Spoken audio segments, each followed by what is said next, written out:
ओम शांति।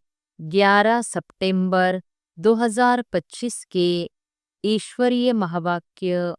पहले एक नज़र मुरली के मुख्य पॉइंट पर। बाबा ने कहा, मीठे बच्चे, तुम सारी दुनिया के सच्चे सच्चे मित्र हो, किसी से शत्रुता नहीं रखनी है।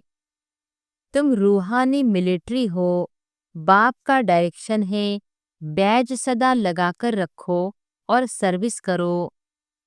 बाबा कहते हैं, मुझे याद करो, यही सहज राजयोग है, इसमें कठिनाई नहीं है।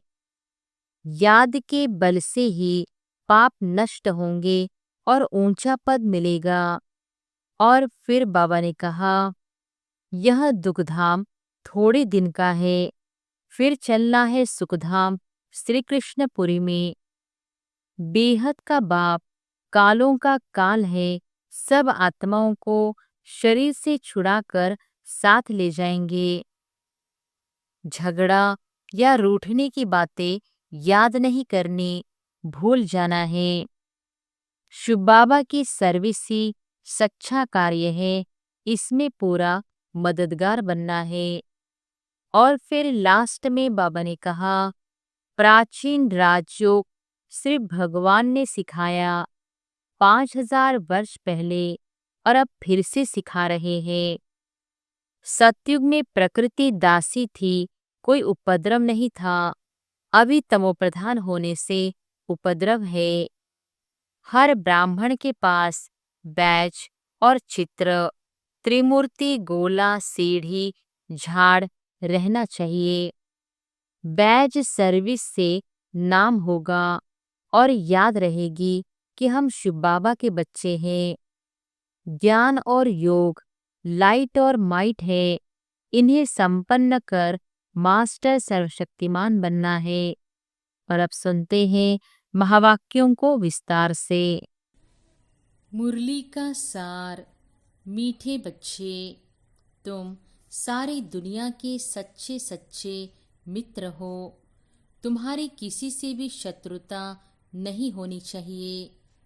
प्रश्न है, तुम रूहानी मिलिट्री हो, तुम्हें बाप का कौन सा डायरेक्शन मिला हुआ है जिसे अमल में लाना है? उत्तर है, तुम्हें डायरेक्शन है, बैज सदा लगाकर रखो। कोई भी पूछे यह क्या है, तुम कौन हो, तो बोलो, हम हैं सारी दुनिया से काम की अग्नि को बुझाने वाले फायर ब्रिगेड। इस समय सारी दुनिया में काम अग्नि लगी हुई है। हम सबको संदेश देते हैं, अब पवित्र बनो, दैवी गुण धारण करो तो बेड़ा पार हो जाएगा। ओम शांति। मीठे मीठे रूहानी बच्चे सहज याद में बैठे हैं। कोई कोई को डिफिकल्ट लगता है, बहुत मूंझते हैं। हम टाइट अथवा स्ट्रिक होकर बैठे। बाप कहते हैं, ऐसी कोई बात नहीं है, कैसे भी बैठो, बाप को सिर्फ याद करना है। इसमें मुश्किलात की कोई बात नहीं। वह हठयोगी ऐसे टाइट होकर बैठते हैं, टांग टांग पर चढ़ाते हैं। यहाँ तो बाप कहते हैं, आराम से बैठो। बाप को और 84 के चक्र को याद करो। यह है ही सहज याद। उठते बैठते बुद्धि में रहे। जैसे देखो, यह छोटा बच्चा बाप के बाजू में बैठा है। इनको बुद्धि में माँ बाप ही याद होंगे। तुम भी बच्चे हो ना, बाप को याद करना तो बहुत सहज है। हम बाबा के बच्चे हैं, बाबा से ही वर्षा लेना है।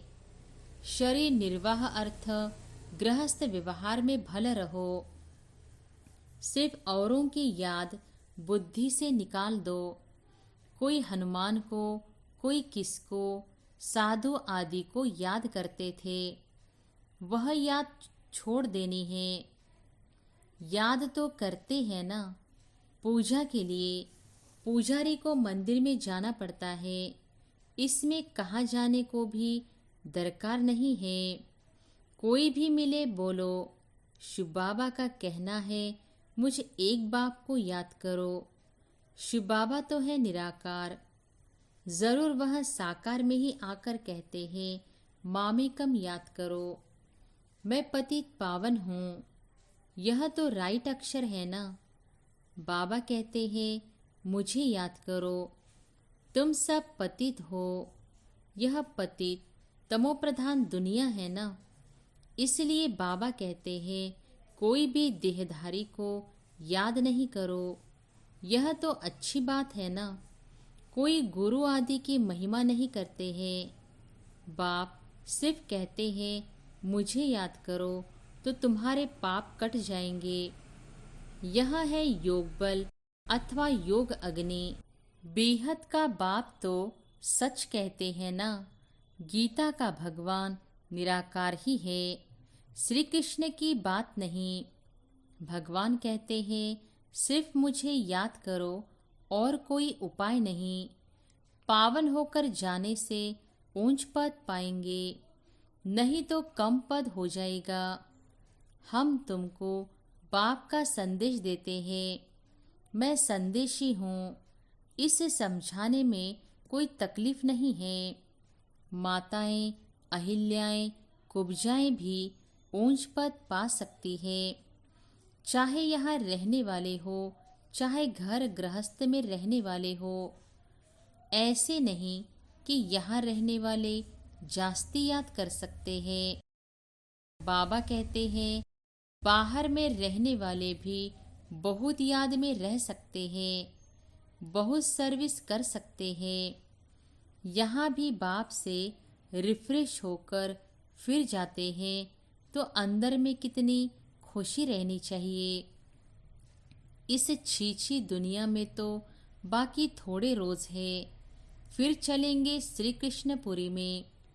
श्री कृष्ण के मंदिर को भी सुखधाम कहते हैं। तो बच्चों को अपार खुशी होनी चाहिए, जबकि तुम बेहद के बाप के बने हो। तुमको ही स्वर्ग का मालिक बनाया था। तुम भी कहते हो बाबा 5000 वर्ष पहले भी हम आपसे मिले थे और फिर मिलेंगे। अब बाप को याद करने से माया पर जीत पानी है। अब इस दुखधाम में तो रहना नहीं है। तुम पढ़ते ही हो सुखधाम में जाने के लिए। सबको हिसाब किताब चुकतू कर वापिस जाना है। मैं आया ही हूँ नई दुनिया स्थापन करने। बाकी सब आत्माएं चली जाएंगी मुक्ति धाम। बाप कहते हैं मैं कालों का काल हूँ, सबको शरीर से छुड़ाए और आत्माओं को ले जाऊंगा। सब कहते भी हैं हम जल्दी जाए, यहाँ तो रहने का नहीं है। यह तो पुरानी दुनिया, पुराना शरीर है। अब बाप कहते हैं मैं सबको ले जाऊंगा, छोड़ूंगा किसको भी नहीं। तुम सबने बुलाया ही है, हे पतित पावन आओ। भले याद करते रहते हैं परंतु अर्थ कुछ भी नहीं समझते हैं। पतित पावन की कितनी धुन लगाते हैं, फिर कहते हैं रघुपति राघव राजा राम। अब शिव बाबा तो राजा बनते नहीं, राजा ही करते नहीं। उनको राजा राम कहना रॉन्ग हो गया। माला जब सिमरते हैं तो राम राम कहते हैं, उसमें भगवान की याद आती है। भगवान तो है ही शिव। मनुष्यों के नाम बहुत रख दिए हैं। श्री कृष्ण को भी श्याम सुंदर, बैकुंठनाथ, मक्खन चोर आदि आदि बहुत नाम देते हैं। तुम अभी श्री कृष्ण को मक्खन चोर कहेंगे? बिल्कुल नहीं। तुम अभी समझते हो भगवान तो एक निराकार है। कोई भी देहधारी को भगवान कह नहीं सकते। ब्रह्मा विष्णु शंकर को भी नहीं कह सकते, तो फिर मनुष्य अपने को भगवान कैसे कह सकते? वैजयंती माला सिर्फ 108 की गाई जाती है। शिव बाबा ने स्वर्ग स्थापन किया, उनके यह मालिक है। जरूर उससे पहले उन्होंने यह पुरुषार्थ किया होगा। उसको कहा जाता है कलयुग अंत, सतयुग आदि का संगम योग। यह है कलप का संगम योग। मनुष्यों ने फिर युगे युगे कह दिया है, अवतार नाम भी भूल, फिर उनको ठीक कर भीतर में कण कण में कह दिया है। यह भी है ड्रामा। जो बात पास्ट हो जाती है उसको कहा जाता है ड्रामा। कोई से झगड़ा आदि हुआ, पास हुआ, उनका चिंतन नहीं करना है। अच्छा, कोई ने कम जास्ती बोला, तुम उनको भूल जाओ। कल पहले भी ऐसे बोला था। वह बातें याद करने से फिर बिगड़ते रहेंगे। वह बात फिर कभी बोलो भी नहीं। तुम बच्चों को सर्विस तो करनी है ना। सर्विस में कोई विघ्न नहीं पड़ना चाहिए। सर्विस में कमजोरी नहीं दिखानी चाहिए। शिव बाबा की सर्विस है ना, उनमें कभी जरा भी ना नहीं करना चाहिए, नहीं तो अपना पद भ्रष्ट कर देंगे। बाप के मददगार बने हो तो पूरी मदद देनी है। बाप की सर्विस करने में जरा भी धोखा नहीं देना है। पैगाम सबको पहुंचाना ही है। बाप कहते रहते हैं, म्यूजियम का नाम ऐसा रखो जो मनुष्य देख अंदर घुसे और आकर समझे, क्योंकि यह नई चीज है ना। मनुष्य नई चीज देख अंदर घुसते हैं। आजकल बाहर से आते हैं भारत का प्राचीन योग सीखने। अब प्राचीन अर्थात पुराने ते पुराना, वह तो भगवान का ही सिखाया हुआ है, जिसको 5000 वर्ष हुए। सतयुग त्रेता में योग होता नहीं। जिसने सिखाया वह तो चला गया। फिर जब 5000 वर्ष बाद आए तब हो आकर राजयोग सिखाए। प्राचीन अर्थात 5000 वर्ष पहले भगवान ने सिखाया था। वही भगवान फिर संगम पर ही आकर राजयोग सिखलाएंगे, जिससे पावन बन सकते हैं। इस समय तो तत्व भी तमोप्रधान है। पानी भी कितना नुकसान कर देता है। उपद्रव होते रहते हैं पुरानी दुनिया में। सतयुग में उपद्रव की बात ही नहीं। वहाँ तो प्रकृति दासी बन जाती है। यहाँ प्रकृति दुश्मन बनकर दुख देती है। इन लक्ष्मी नारायण के राज्य में दुख की बात नहीं थी। सतयुग था, अभी फिर वह स्थापन हो रहा है। बाप प्राचीन राजयोग सिखा रहे हैं, फिर 5000 वर्ष बाद सिखाएंगे। जिसका पाठ है वही बजाएंगे। बेहद का बाप भी पाठ बजा रहे हैं। बाप कहते हैं, मैं इनमें प्रवेश कर स्थापना कर चला जाता हूँ। हाहाकार के बाद फिर जय जयकार हो जाती है। पुरानी दुनिया खत्म हो जाएगी। इन लक्ष्मी नारायण का राज्य था तो पुरानी दुनिया नहीं थी। 5000 वर्ष की बात है, लाखों वर्ष की बात हो नहीं सकती। बाप कहते हैं, और सब बातों को छोड़ इस सर्विस में लग जाओ, अपना कल्याण करने। रूठ कर सर्विस में धोखा नहीं देना चाहिए। यह है ईश्वरीय सर्विस। माया के तूफान बहुत आएंगे, परंतु बाप की ईश्वरीय सर्विस में धोखा नहीं देना है। बाप सर्विस अर्थ डायरेक्शन तो देते रहते हैं। मित्र संबंधी आदि जो भी आए, सबके सच्चे मित्र तो तुम हो। तुम ब्रह्मा कुमार कुमारियां तो सारी दुनिया के मित्र हो, क्योंकि तुम बाप के मददगार हो। मित्रों में कोई शत्रुता नहीं होनी चाहिए। कोई भी बात निकले, बोलो शिव बाबा को याद करो। बाप के श्रीमत पर लग जाना है, नहीं तो अपना नुकसान कर देंगे। ट्रेन में तुम आते हो वहाँ तो सब फ्री है। सर्विस का बहुत अच्छा चांस है। बैच तो बहुत अच्छी चीज़ है। हर एक को लगा कर रखना है। कोई पूछे आप कौन हो, तो बोलो हम हैं फायर ब्रिगेड। जैसे वह फायर ब्रिगेड होते हैं आग को बुझाने के लिए, तो इस समय सारी सृष्टि में, काम अग्नि में सब जले हुए हैं। अब बाप कहते हैं काम महाशत्रु पर जीत पहनो। बाप को याद करो, पवित्र बनो, दैवी गुण धारण करो, तो बेड़ा पार है। यह बैच श्रीमत से ही तो बने हैं। बहुत थोड़े बच्चे हैं जो बैच पर सर्विस करते हैं। बाबा मुरलियों में कितना समझाते रहते हैं। हर एक ब्राह्मण के पास यह बैच होना चाहिए। कोई भी मिले उनको इस पर समझाना है। यह है बाबा, इनको याद करना है। हम साकार की महिमा नहीं करते। सर्व का सद्गति दाता एक ही निराकार बाप है, उनको याद करना है। याद के बल से ही तुम्हारे पाप कट जाएंगे, फिर अंतमति सो गति हो जाएगी। दुखधाम से छूट जाएंगे, फिर तुम विष्णुपुरी में आ जाएंगे।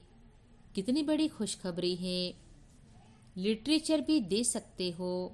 बोलो तुम गरीब हो तो फ्री दे सकते हैं। साहूकारों को तो पैसा देना ही चाहिए, क्योंकि यह तो बहुत छपाने होते हैं। यह चीज़ ऐसी है जिससे तुम फकीर से विश्व का मालिक बन जाएंगे। समझानी तो मिलती रहती है। कोई भी धर्म वाला हो, बोलो वास्तव में तुम आत्मा हो। अपने को आत्मा समझ बाप को याद करो। अब बिना सामने खड़ा है। यह दुनिया बदलने वाली है। शिव बाबा को याद करेंगे तो विष्णुपुरी में आ जाएंगे। बोलो यह आपको करोड़ों पद्मों की चीज देते हैं। बाबा ने कितना समझाया है।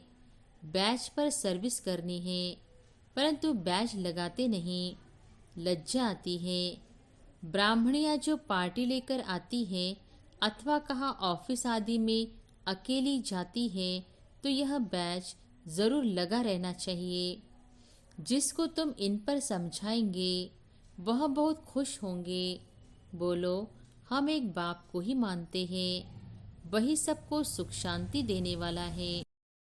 उनको याद करो। पतित आत्मा तो जा न सके। अभी यह पुरानी दुनिया बदल रही है।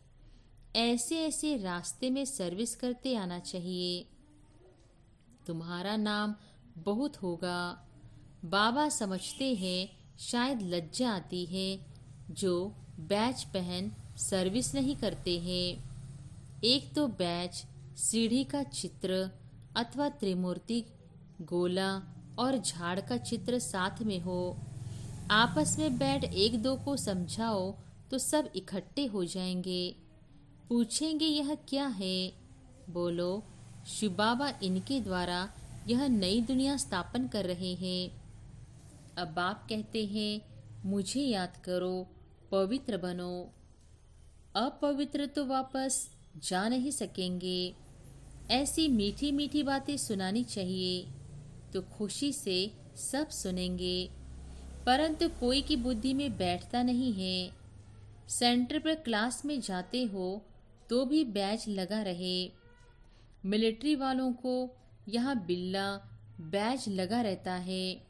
उनको कभी लज्जा आती है क्या? तुम भी रूहानी मिलिट्री हो ना। बाप डायरेक्शन देते हैं, फिर अमल में क्यों नहीं लाते? बैच लगा रहे तो शिव बाबा की याद भी रहेगी। हम शिव बाबा के बच्चे हैं। दिन प्रतिदिन सेंटर्स भी खुलते जाएंगे। कोई न कोई निकल आएंगे, कहेंगे फलाने शहर में आपकी ब्रांच नहीं है। बोलो कोई प्रबंध करे, मकान आदि का निमंत्रण दे तो हम आकर सर्विस कर सकते हैं। हिम्मत बच्चे, मदद बाप। बाप तो बच्चों को ही कहेंगे सेंटर खोलो, सर्विस करो। यह सब शिव बाबा की दुकान है ना, बच्चों द्वारा चला रहे हैं। अच्छा। मीठे मीठे सिकिलधे बच्चों प्रति माता पिता बाप दादा का याद प्यार और गुड मॉर्निंग। रूहानी बाप की रूहानी बच्चों को नमस्ते। धारणा के लिए मुख्य सार। पहली पॉइंट, कभी आपस में रूठकर सर्विस में धोखा नहीं देना है, विघ्न रूप नहीं बनना है, अपनी कमजोरी नहीं दिखानी है, बाप का पूरा पूरा मददगार बनना है। दूसरी पॉइंट, कभी कोई से झगड़ा आदि हुआ, पास हुआ, उनका चिंतन नहीं करना है। कोई ने कम जास्ती बोला, तुम उनको भूल जाओ। कल पहले भी ऐसे बोला था, वह बात फिर कभी बोलो भी नहीं। वरदान है, भगवान शांति के दूत बन सर्व को शांति का संदेश देने वाले मास्टर शांति शक्ति दाता भव। भगवान शांति के दूत बन सर्व को शांति का संदेश देने वाले मास्टर शांति शक्ति दाता भव। आप बच्चे शांति के मैसेंजर, शांति के दूत हो। कहाँ भी रहते सदा अपने को शांति का दूत समझकर चलो। शांति के दूत हैं, शांति का संदेश देने वाले हैं। इससे स्वयं भी शांत स्वरूप शक्तिशाली रहेंगे और दूसरों को भी शांति देते रहेंगे। वह अशांति दे, आप शांति दो। वह आग लगाए, आप पानी डालो। यही आप शांति के मैसेंजर, मास्टर शांति शक्ति दाता बच्चों का कर्तव्य है। स्लोगन है, जैसे आवाज में आना सहज लगता है, वैसे आवाज से परे जाना भी सहज हो। अव्यक्त इशारे। अब लगन की अग्नि को प्रज्वलित कर योग को ज्वाला रूप बनाओ। योग में सदा लाइट हाउस और माइट हाउस की स्थिति का अनुभव करो। ज्ञान है लाइट और योग है माइट। ज्ञान और योग दोनों शक्तियां लाइट और माइट संपन्न हो। इसको कहते हैं मास्टर सर्वशक्तिमान। ऐसी शक्तिशाली आत्माएं किसी भी परिस्थिति को सेकंड में पार कर लेती है। अच्छा, ओम शांति।